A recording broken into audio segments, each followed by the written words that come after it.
বন্ধুরা, তোমরা সবাই ভালো আছো তো? আজকে আমি একটা গল্প বলবো। গল্পটা শুনে বলবে কেমন হয়েছে। ভালো থাকবে আর খুশি খুশি থাকবে। গল্পের নাম সত্য কথা। বহুকাল আগে বারাণসীতে ধর্মপাল বংশ কোনো এক সময় বাস করত। বেশ কিছুকাল পরে সেই বংশের নাম অনুসারে গ্রামের নাম হলো ধর্মপাল গ্রাম। ধর্মপাল বংশের সকলেই খুব সৎ ও নিষ্ঠাবান। সেই বাড়ির কাজের লোকেরাও কখনো মিথ্যে কথা বলতো না। ওই বংশের চারিদিকে ছিল খুব সুনাম। বোধিসত্ত্ব ওই ধর্মপাল বংশে জন্মগ্রহণ করার পর তার নাম রাখা হলো ধর্মপাল কুমার। কিছুকাল পরে শিক্ষালাভের জন্য ধর্মপালকে পাঠানো হলো। ধর্মপাল ছিল অত্যন্ত বুদ্ধিমান। অল্প কিছুদিনের পর নানা বিদ্যায় ধর্মপাল হয়ে উঠল পারদর্শী। গুরুদেব ধর্মপালের বুদ্ধি ও জ্ঞান দেখে অত্যন্ত মুগ্ধ হলেন। গুরুদেবের জ্যেষ্ঠ পুত্র হঠাৎ একদিন অকালে জীবনদীপ নির্বাপিত হলো। গুরুদেবের পুত্রকে দাহ করার জন্য নিয়ে যাওয়া হলো শ্মশানে। গুরুদেবের পুত্রের অকাল মৃত্যুতে সকলে শোকস্তম্ভ। বোধিসত্ত্ব শুধুমাত্র নির্বিকার, তার চোখে সেই জল।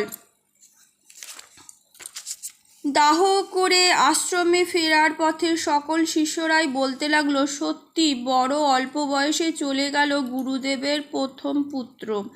অপর একজন বলে উঠল, কি আর করা যাবে, বিধির বিধান, জন্মলগ্নেই মানুষের মৃত্যু লেখা হয়ে যায়।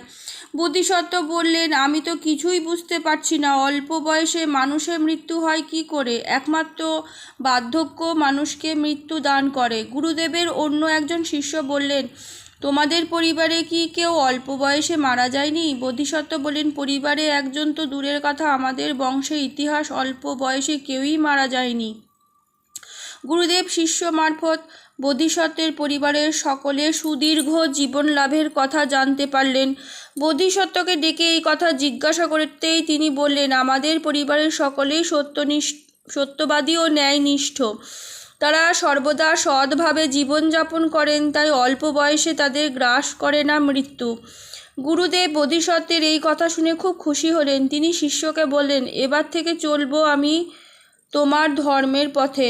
এর কিছুকাল পরে গুরুদেব ধর্মপালরূপী বোধিসত্ত্বকে ডেকে বললেন, কিছুদিনের জন্য বাইরে যাচ্ছি আমি, আশ্রমে ভার রইল তোমার হাতে। বোধিসত্ত্ব বললেন, চিন্তা করবেন না গুরুদেব, আশ্রমের দায়িত্ব আমি গ্রহণ করলাম। গুরুদেব আশ্রম ত্যাগ করার আগে একটি মৃত ছাগলের হাড়গোড় সব সংগ্রহ করে একটি পুঁটলিতে বেঁধে চললেন। চলতে চলতে তিনি এসে হাজির হলেন ধর্মপাল নগরের ধর্মপালের বাড়িতে।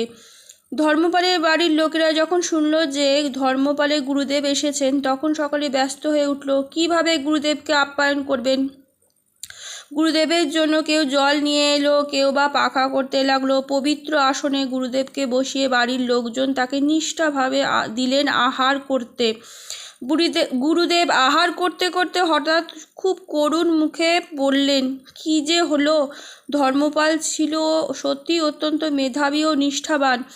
কি এক অকাল ব্যাধি তাকে গ্রাস করে তার জীবনদীপ নিভিয়ে দিল যে আমি কিছুই করতে পারলাম না। গুরুদেবের কথা শুনে প্রবল হাসিতে ফেটে পড়লেন ধর্মপালের পিতা। গুরুদেবকে তিনি বললেন, এই কখনোই সম্ভব হতে পারে না।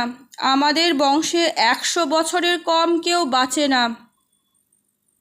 আমার পুত্রের ক্ষেত্রে এর ব্যতিক্রম হতে পারে না। অবাক দৃষ্টিতে গুরুদেব ধর্মপালের পিতার দিকে কিছুক্ষণ চেয়ে থাকলেন। তারপর তিনি পুঁটুলিটা খুলে ছাগলের হাড়গোড় দেখিয়ে ধর্মপালের পিতাকে বললেন, এগুলি আপনার মৃত ছেলের হাড়গোড়। ধর্মপালের পিতা বলেন, এ কখনোই সম্ভব নয়, এগুলি কোনো ছাগল বা মৃত পশুর হাড়গোড়, এ আমার সন্তানের হাড়গোড় হতে পারে না।